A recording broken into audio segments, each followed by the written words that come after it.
En 1987, les Simpsons font leur première apparition à la télévision, alors que Thatcher est réélu pour la 3e fois à la tête du gouvernement britannique. 1987, c'est aussi l'année du krach boursier Wall Street qui perd 22% en une seule journée. Mais 1987, c'est surtout l'année où une talentueuse équipe de créateurs va déclencher la controverse avec sa dernière réalisation, Barbarian.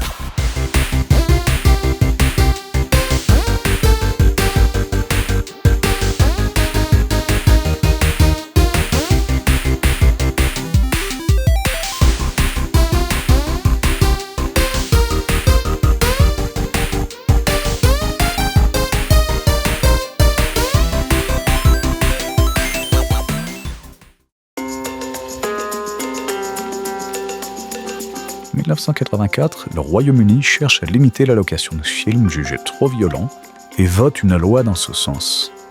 Palace, une société spécialisée sur ce marché en plein essor et possédant les droits sur le film Evil Dead, visé par cette interdiction, cherche un moyen de la contourner.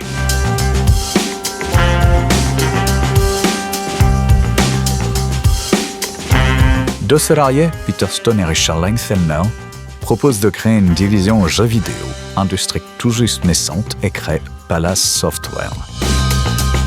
Cette filiation leur permet de développer leur premier jeu, The Evil Dead, adaptation des films éponymes. Déjà, à l'époque, les premières polémiques font leur apparition et les parents craignent que leurs enfants soient exposés à des images non adaptées à leur âge. On vous laisse juger.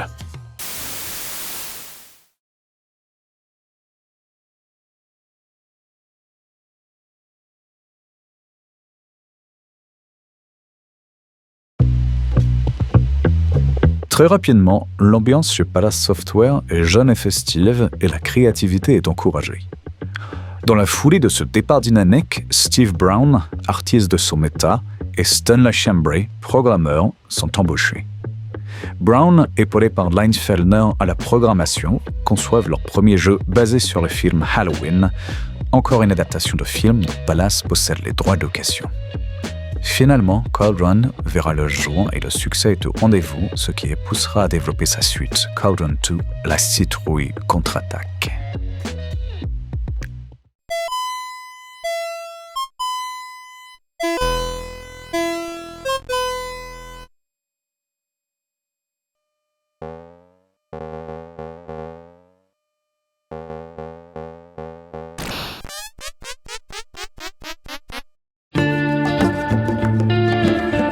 Fort de ces deux succès, Brown se lance dans l'écriture de son prochain jeu qui sera programmé par Chambray. Ce jeu met en avant un guerrier redoutable dont la bien-aimée Mariana a été enlevée par le diabolique sorcier Drax. Vous noterez la subtile originalité du scénario. Non. Ce nouveau jeu tire son inspiration de jeux de combat dont le genre se développe et qui ont rencontré un grand succès. Parmi ces jeux, on retrouve Year Kung Fu ou encore The Way of the Exploding Fist.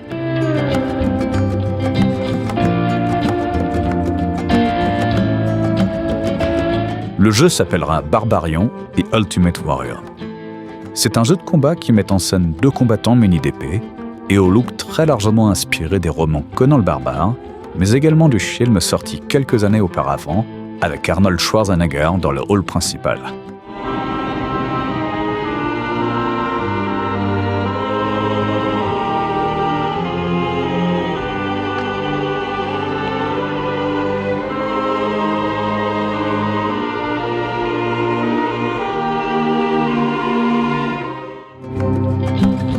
Le jeu propose deux modes.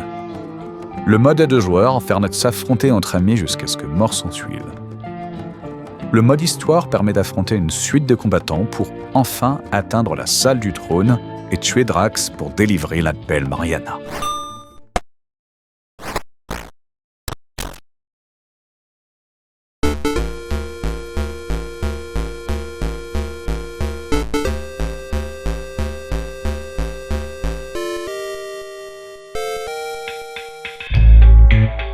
Le challenge technique est élevé.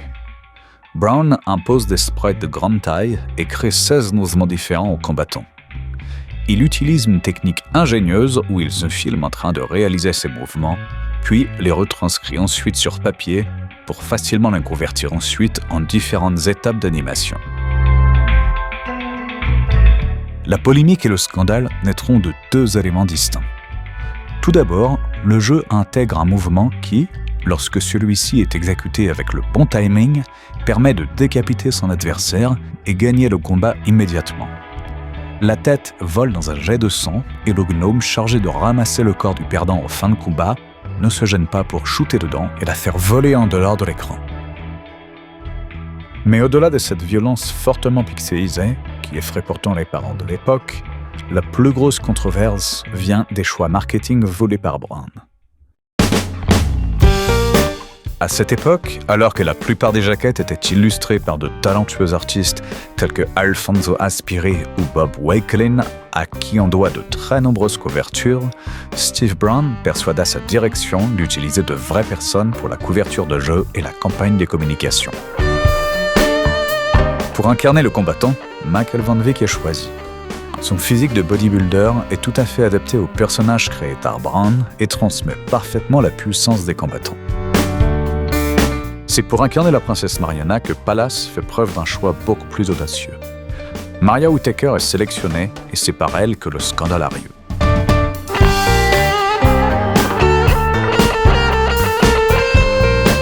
Retournons en arrière dans les années 80.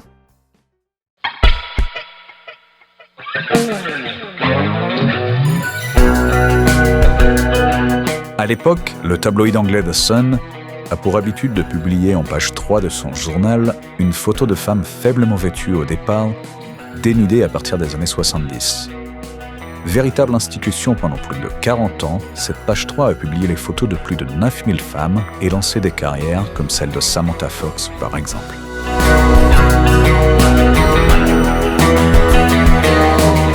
Maria Whittaker sera connue pour être apparue dans ces pages à l'âge de 16 ans seulement. À cette époque, le jeu vidéo est perçu comme un divertissement à destination exclusive de la jeunesse, et lorsque Maria apparaît très faiblement vêtue sur la couverture de jeu et les nombreux posters et supports de communication, la réaction est immédiate. Couplée à la violence du jeu, la levée de bouclier est instantanée de la part de nombreuses associations, religieuses ou non. Certains magazines refusent même de publier les publicités, à moins que certaines parties des images soient couvertes. L'efficacité de la campagne de communication est à la hauteur de la résistance des associations. L'opération transforme le jeu en un véritable succès, bien que celui-ci n'apporte rien de nouveau au genre, même s'il n'est pas dénué de qualités évidentes. D'abord publié sur Commodore 64, il sera ensuite décliné sur de nombreux supports de l'époque tels que l'Amstrad CPC, le ZX Spectrum ou encore l'Amiga. Fort de ce succès européen, une suite sera développée. Barbarian 2, le donjon de Drax. Malgré ce second succès, Pallas Software fera face à de nombreuses difficultés et sera finalement racheté par la société française Titus Interactive.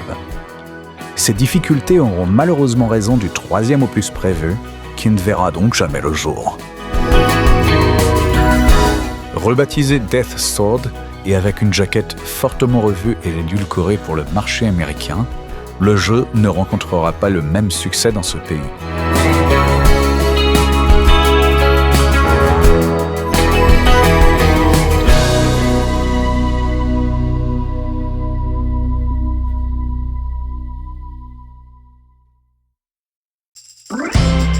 Barbarian a été l'un des premiers jeux à provoquer une controverse médiatique majeure autour du jeu vidéo, ouvrant une longue série de débats sur la violence, la sexualisation et l'influence de ce média.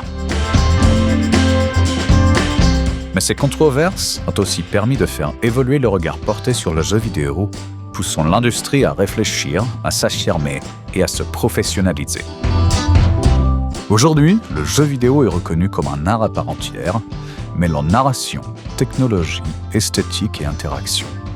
Il est un terrain d'expression libre, un laboratoire d'innovation et un lien culturel puissant entre générations et communautés. Alors oui, Barbarian a choqué, mais il a aussi à sa manière contribué à faire du jeu vidéo ce qu'il est devenu, un pilier de la culture contemporaine. Si vous avez joué à Barbarian, n'hésitez pas à le faire savoir dans les commentaires ci-dessous et faites-nous part de votre expérience avec ce jeu.